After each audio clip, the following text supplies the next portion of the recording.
Bonjour et bienvenue chez Masse Automatique. Aujourd'hui, nous allons voir comment changer la carte électronique de votre Védar. Pour commencer, vous allez enlever la vingtaine de vis à l'arrière du boîtier.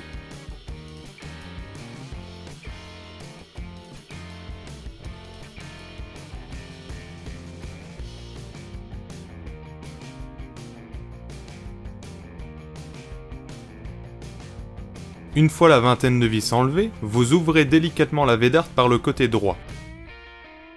Faites attention en l'ouvrant, certains modèles ont un câble pour le ventilo qui passe à cet endroit.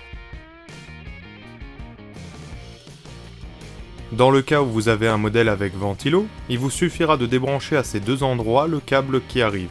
Une fois le capot arrière démonté, vous pouvez débrancher la prise d'alimentation interne ainsi que la prise à côté s'il y en a une.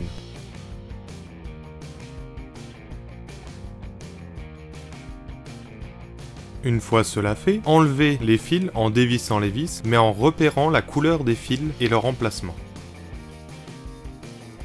Faites attention en faisant ça, car le capot avant est plutôt fragile, donc mettez-vous sur une surface plane. Tirez délicatement vers le haut pour libérer les deux nappes. À partir de là, vous pouvez enlever les trois vis qui maintiennent la carte électronique de votre Védar.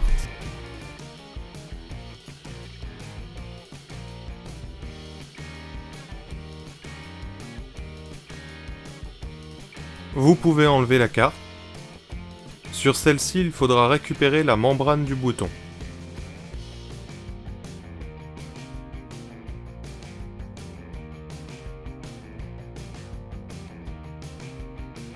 Vous prenez la nouvelle carte, vous remettez la membrane au même emplacement, et vous tirez délicatement les petites languettes de l'autre côté pour la mettre bien en place.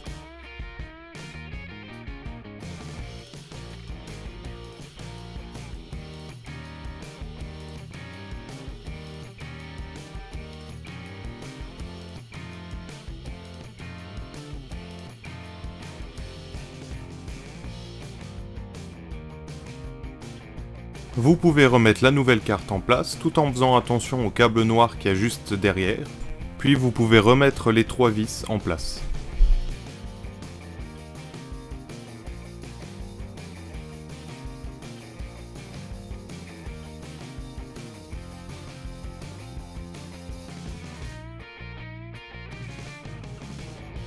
Remettez les nappes en commençant par la plus petite et en faisant bien attention de faire coïncider les bandes avec les connecteurs. À partir de là, vous pouvez rebrancher le câble d'alimentation ainsi que le câble blanc qui se trouve à côté. Vous pouvez remettre les fils sur la partie gauche de la carte tout en faisant attention de bien respecter les couleurs que vous avez précédemment relevées.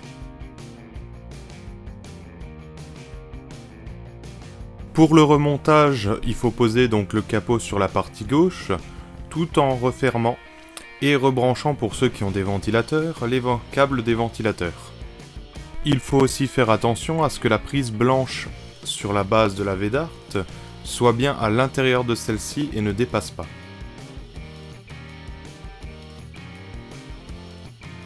Pour la partie revissage, comme vous avez pu le voir au démontage, il y a deux types de vis. Donc les grandes vis vont sur les parties intérieures, donc en l'occurrence les ronds verts, et les petites vis vont sur la partie extérieure, les ronds rouges. Pour le serrage de vis, dès que vous sentez que vous êtes au fond, ça ne sert à rien de forcer ou de surserrer. En effet, si les vis serrent trop, la Védar va marquer des points tout seul.